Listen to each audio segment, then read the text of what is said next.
Hi, and welcome to the IDEMS Podcast. My name's David Stern, and I'm here today with Kate Fleming, and fellow director at IDEMS. Hi, Kate. Hi, David. Now, it's been a while since we've done one of these, but I'm really keen to discuss how we tell our story, because it's something we've really struggled with, and you're helping us. But you found it hard too, which was rather a relief to me. So, it isn't just me being useless. It is hard. No, it is hard. And I mean, I would say this is across many businesses, but there's always a lot of listening.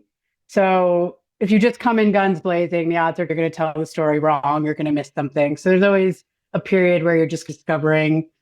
But there is definitely more complexity, and there are things that seem like they are not related, and at first glance can feel all over the place. But in fact, there's a lot of relationship. Everything is linked. Everything has interplay. Work on one project actually ends up informing work on another project. There are all kinds of things. So how do you make somebody see that much more efficiently so they don't have to spend 3 to 6 months talking to team members and getting to the bottom of things to really be like, oh, I get it. It all fits together. So yes, that is a challenge. Yeah.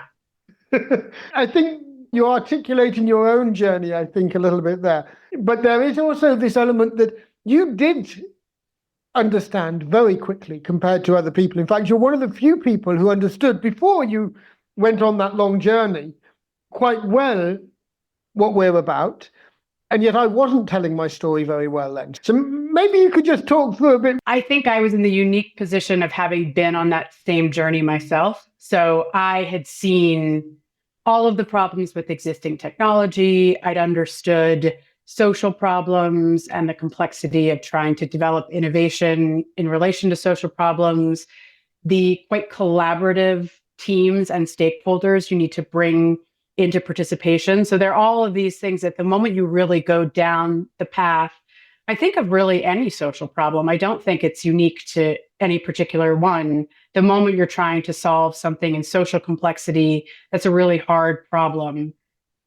There are quite common problems, and particularly in relation to layering in tech, you either don't have the tech or existing technology just can't work in too many contexts, or it works, but it's exploitative. There are all kinds of variables where you immediately bump up against all of these problems.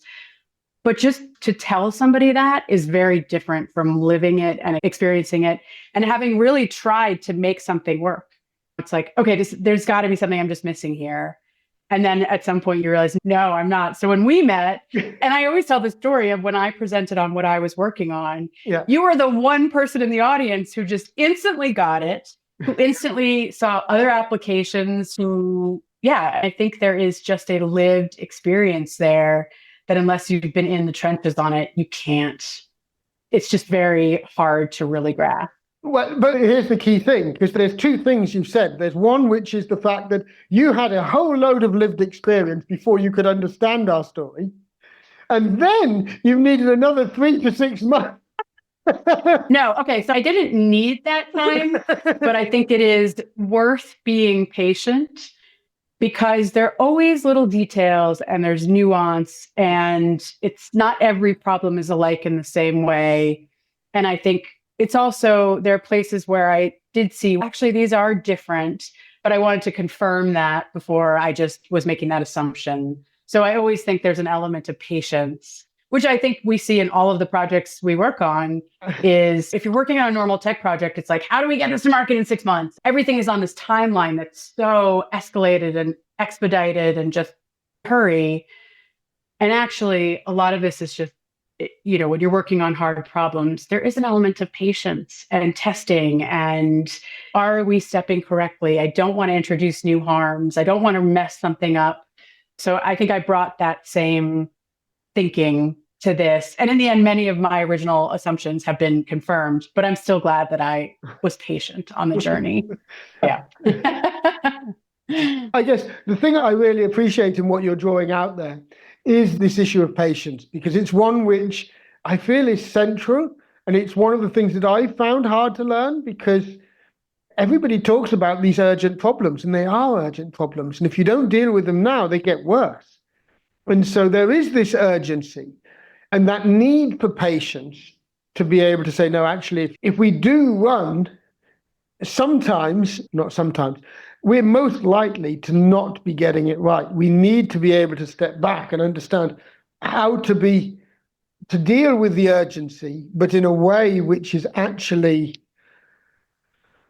sensitive to the complexities, because otherwise you can create harm, as you've articulated quite clearly. No, and I think that's why when we've talked about a lot of this, I think the thing that has emerged for both of us is one of the big differentiators for IDEMS when it comes to tech is really that research layer. How are we building research, validation, clinical trials, basically, and randomized controls and all these things that are not in the normal world of tech? It's not how you think. It's like, I identified this problem. We know what's best. I'm an expert. I'm going to come in. I'm going to solve it. And this is very different. It's very much, we're going to do this on a very small scale. We're going to do this as ethically as possible. Yeah, it's because these are consequential interventions. We were just on a call where it's, what's the greatest harm? The greatest harm is suicide.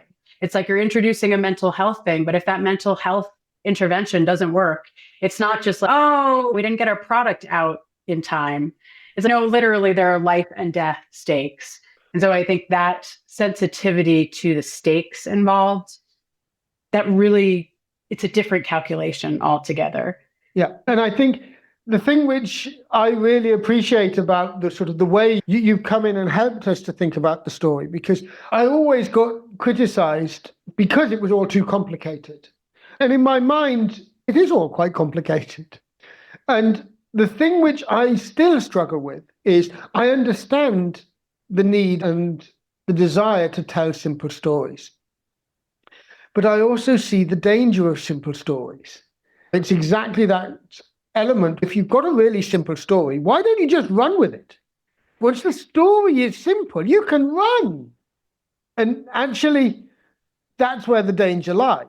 It's that balance of being able to be patient. And I don't know, I still haven't got around this yet.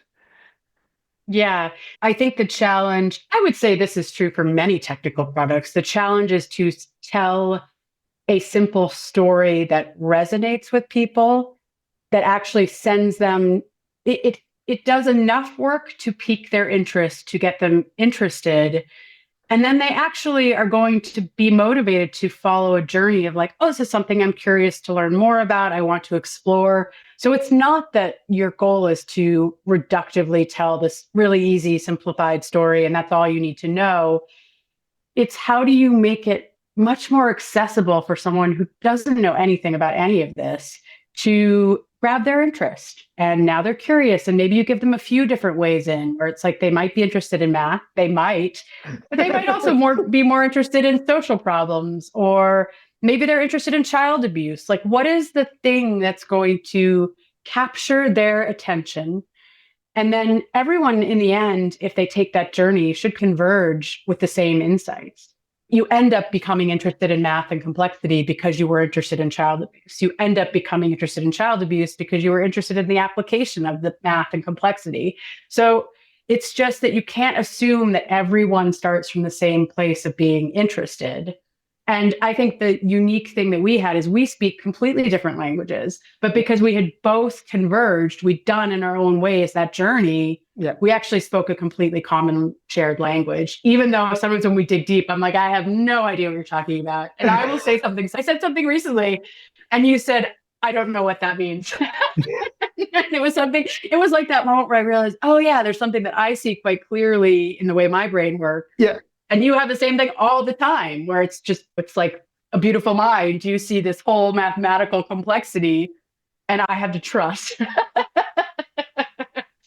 But yeah. There's still being that element of trust, but having enough common ground to be able to build that trust, to know that it's not that once you scratch under the surface, that there's big divergence. No, there's strong convergence in terms of the way we're going and how we're trying to communicate.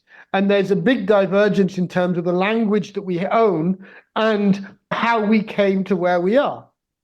So I'm conscious that I was keen to get into this sort of question of why is it so hard? And it might not just be our stories, but more generally, we're in a time where there are these sort of crises all over the place coming up.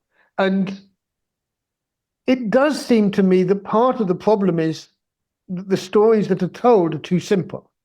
And so part of, I guess, what I'm keen on understanding or digging into a bit more with you is, how do we tell more complex stories? How do we live with nuance a bit more than I think is sometimes common? Oh, I mean, this is like Neil Postman and people like that who've talked about the medium as the message. And I think a lot of what we are working through is, obviously technology has been designed for simplification. It increasingly prioritizes, 30-second messages in a video where you're also charismatic and hot. And it's the ability to tell a complex story, to elevate people who don't fit a certain aesthetic. It's like all of these ways that the message is just not getting through. And so I think a lot of what we think about is, how could we design the medium to be both captivating, but also take people on more complex journeys where we're not trying to pull you back into like, here's this 500-page novel that I need you to read to fully understand this concept. Okay, I recognize people have changed. They engage with things differently. But how can I recognize that and still build a medium, and recognizing that technology is where we are, that digital tools are going to be how we communicate, at least in large part. How do we design those to serve those more nuanced stories and complex conversations? That's what I realized a year ago, and that's why we started doing the podcasts. That was my only answer to that question. I'm still happy with the podcast, and I've enjoyed doing them. And I think the IDEMS podcast has a bright future, as I have a softer voice in the future. But I think part of what you're also saying is that there needs to be not just a medium, but multiple mediums which fit into this sort of mesh of actually getting people involved, not having to listen to. It's now over 90 podcast episodes, I believe. I think it is the dedicated podcast listener who's going to listen to all 90 podcasts. By the time they finish them, there's going to be a load more. So yes, and I am a dedicated podcast listener. I love podcasts, but that's certainly not for everybody. It's one medium that for some people is great, for other people is less great. And I know last year, and I have heard about this, last year at our team meeting, you said to the team, oh, I want everyone to record a video. And that created like chaos, because people on our team are just thinking, I'm not a creator. I don't want to create a video. And not to mention, I have to be on camera. So now I have to think about how I look and be able to look good while I'm being articulate and telling a good story. It's just like creates panic. I have to say, when I heard that, I said, oh, that sounds horrible. Those videos still don't exist a year later. I know, and they never will. But somebody or subsection of our team, and I think this is often what you see, is either you will see someone who steps up who really is interested in creating that kind of content, and so they get interested in owning that and doing that. Or we figure out how to make it really easy. And it's funny, I've been following this on the New York Times. They've started introducing little video interviews with their reporters, where the reporter will do their films, but they're talking about the story they've been working on. Yeah. And I find them at first I was like, oh, this is pandering. But actually, they're really good. You get a sense of the person, you get a sense of their work. You start to see really the work that goes into reporting on these stories, because people will talk about the history of the reporting they did that really doesn't fit in an article and wouldn't fit in a documentary or something where it's like you have a very polished story you want to tell. Yeah. It's just a very focused. So that would be a good example of where there's a lot of interesting directions to be pushed in for storytelling.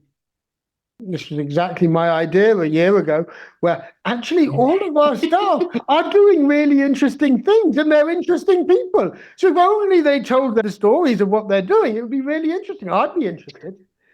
But I think that would be an example where we need to make it easy for them. We need to figure out how to set up the format where it's, okay, just come sit down. I have these questions for you. You're just going to talk. We'll edit it. Don't worry about looking great. Or maybe do worry about looking great. I don't know. I do feel like the shallowness of video is tough, where it's like, yeah, I don't know. That's not necessarily fair, because when I'm watching someone who's just really smart and talking about something, it's so compelling. So I think there's a counter case to be made that when the content is actually really substantial and interesting, you spend a lot less time thinking, is someone's makeup perfect or whatever. So it doesn't have to be shallow, is I guess my basic point. That also relates to incentives, where you are incentivizing certain kinds of clicks and certain kinds of, certain things are more universally appealing in a way that's going to drive profits, instead of getting into some niche kind of channel that's not for everyone. Yeah. Well, this has been fun, as always. Oh, I just realized we probably could talk an hour more on this topic. We barely scratched the surface. Not only we could, but of course we do have our full team meeting coming up, where we are going to try and get people to tell their stories, and we are going to try and eventually tell our story. If you're listening now, then heads up, at some point in the not too distant future, after over 100 podcast episodes, we may finally learn how to tell the IDEMS story.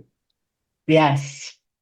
And the fact that it's hard doesn't worry me anymore, because I'm not alone. Yeah, no, and it's going to be fine. And the website, I will say, the website redesign is happening right now. A lot of that work is happening behind the scenes of how do we tell this story well. So stay tuned. Yeah, this is why it's such an appropriate time to have this discussion, because right now we are still at this point where our website doesn't tell our story. We don't know how to tell our story and so on. But because of the work you've been doing behind the scenes, because of where we're getting, I am confident that this will be in the past. And we'll look back at this episode and say, oh, telling the IDEMS story is easy.